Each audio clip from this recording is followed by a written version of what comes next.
ذلك بأن الله لم يك مغيرا نعمة أنعمها على قوم حتى يغيروا ما بأنفسهم وأن الله سميع عليم. Yang demikian itu karena sesungguhnya Allah tidak akan mengubah suatu nikmat yang telah diberikannya pada suatu kaum hingga kaum itu mengubah apa yang ada pada diri mereka sendiri. Sungguh, Allah Maha Mendengar dan Maha Mengetahui. Quran Surat Al-Anfal ayat 53. Assalamualaikum warahmatullahi wabarakatuh. Saya Imron Rosadi bersama rekan saya Murni Fadilatunisa dan Nia Mariana. Kami merupakan kelompok 14 program Magister Manajemen Universitas Paramadina.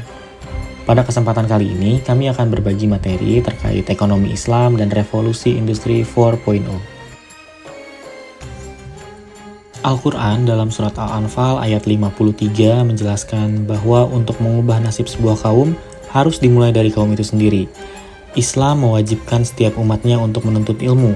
Dengan ilmu yang dimiliki, umat Islam bisa terus beradaptasi dan mengembangkan peradaban demi kehidupan yang lebih baik. Ekonomi Islam atau ekonomi syariah merupakan sebuah cabang ilmu pengetahuan yang menyoroti masalah perekonomian dalam sudut pandang Islam.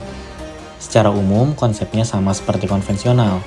Namun, dalam sistem ekonomi ini, landasan dalam setiap aktivitasnya berdasarkan pada pedoman Al-Quran dan hadis. Yusuf Qaradawi, seorang ilmuwan Islam, mengartikan ekonomi syariah sebagai ekonomi yang berdasarkan pada ketuhanan, yang mengacu pada Al-Quran dan hadis. Sejarah revolusi industri pertama kali terjadi di Inggris pada tahun 1760, di mana saat itu kondisi negaranya berada dalam keadaan stabil, sekaligus berada dalam masa peralihan cara kerja. Zaman industri pertama atau era revolusi 1.0 membawa perubahan cukup besar, di mana pekerjaan yang dahulunya dikerjakan secara kasar oleh tangan manusia perlahan digantikan oleh mesin dengan teknologi tenaga uap. Sekitar tahun 1870-an, masa revolusi industri 1.0 pun berakhir, ditandai dengan ditemukannya tenaga listrik. Pada tahun ini memasuki era revolusi industri 2.0. Nama-nama besar seperti Thomas Alva Edison dan Nikola Tesla hadir mewarnai era ini. Pada era inilah, dunia industri manufaktur mampu merakit benda-benda seperti lampu modern, mobil, dan pesawat. Setelah era revolusi 2.0 berakhir, muncul era baru dinamakan era revolusi industri 3.0.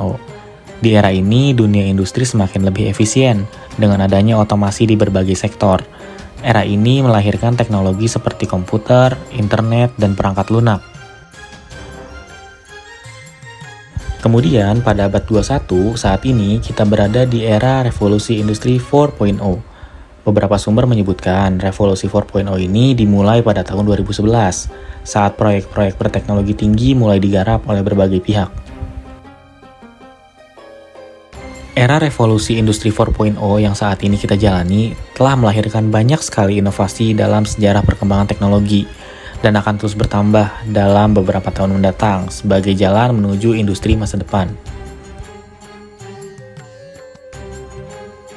Revolusi industri 4.0 adalah upaya yang memungkinkan para pelaku industri membiarkan komputer saling terhubung dan berkomunikasi satu sama lain, dan pada akhirnya melahirkan keputusan tanpa melibatkan manusia, sehingga terjadi kombinasi antara dunia aktual, virtual, Internet of Things, dan Internet System.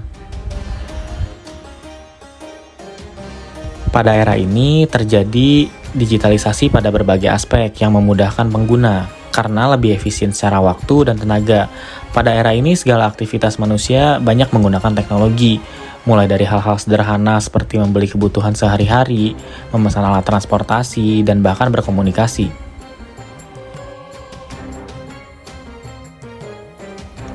Revolusi industri 4.0 juga berperan dalam ekonomi Islam karena banyak aktivitas ekonomi yang dahulu dilakukan secara konvensional sekarang sudah memasuki tahap digitalisasi dan dapat dilakukan secara virtual.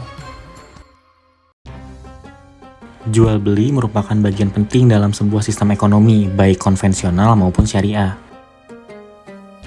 Dahulu, untuk melakukan jual beli, penjual dan pembeli harus bertemu secara langsung. Namun, saat ini kita sudah dipermudah dengan adanya platform e-commerce yang membantu kita untuk melakukan transaksi tanpa harus bertemu secara langsung, sehingga jarak bukan lagi menjadi sebuah batasan. Dengan adanya e-commerce, pembeli dan penjual akan merasa aman karena setiap transaksi akan ditengahi oleh e-commerce sebagai pihak penengah. Dalam transaksi jual beli, tentu tidak boleh ada pihak yang dirugikan. Dalam hal ini, pihak e-commerce menjadi pihak penengah yang akan menengahi penjual dan pembeli. Uang dari pembeli tidak akan diteruskan kepada penjual sebelum pembeli melakukan konfirmasi bahwa barang yang telah dia terima sesuai dengan deskripsi yang dicantumkan oleh penjual. Hal ini akan meminimalisir adanya tindakan penipuan yang dilakukan oleh oknum-oknum yang tidak bertanggung jawab. Selanjutnya adalah sektor perbankan, sektor penting dalam ekonomi, baik syariah maupun konvensional. Di era ini, perbankan konvensional dan syariah sudah memasuki tahap digitalisasi. Masyarakat modern saat ini sudah dipermudah dengan akses perbankan melalui telepon seluler, sehingga masyarakat dapat melakukan transaksi perbankan dimanapun dan kapanpun. Hal ini akan mempercepat setiap transaksi yang dilakukan, sehingga roda perekonomian akan semakin cepat.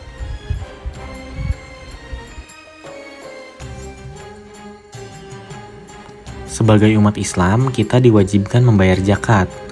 Banyak masyarakat yang bingung kepada siapa mereka harus membayarkan zakat, agar zakat yang mereka berikan dapat disalurkan dengan baik. Cara paling bijak adalah dengan membayar zakat kepada lembaga yang sudah terverifikasi oleh MUI, seperti Basnas atau Dompet Duafa. Namun, sebaran loket pembayaran mereka masih terbatas di beberapa kota saja. Dengan adanya perkembangan teknologi saat ini, beberapa lembaga tersebut sudah memfasilitasi proses pembayaran zakat secara online, baik melalui website maupun aplikasi mobile. Bahkan beberapa dari lembaga tersebut sudah bekerja sama dengan platform e-commerce, sehingga mempermudah umat Islam untuk membayar zakat. Sehingga tidak ada alasan lagi untuk umat muslim tidak membayar zakat. Sebagai umat muslim, tentu kita menantikan teknologi terbaru untuk mempermudah kehidupan kita di masa depan. Jadi, apa penonton penasaran dengan perkembangan teknologi apa lagi yang akan ada di era industri 5.0 nanti? Mari kita berdoa agar diberikan kesehatan dan umur panjang agar dapat terus menikmati teknologi di masa depan. Assalamualaikum warahmatullahi wabarakatuh.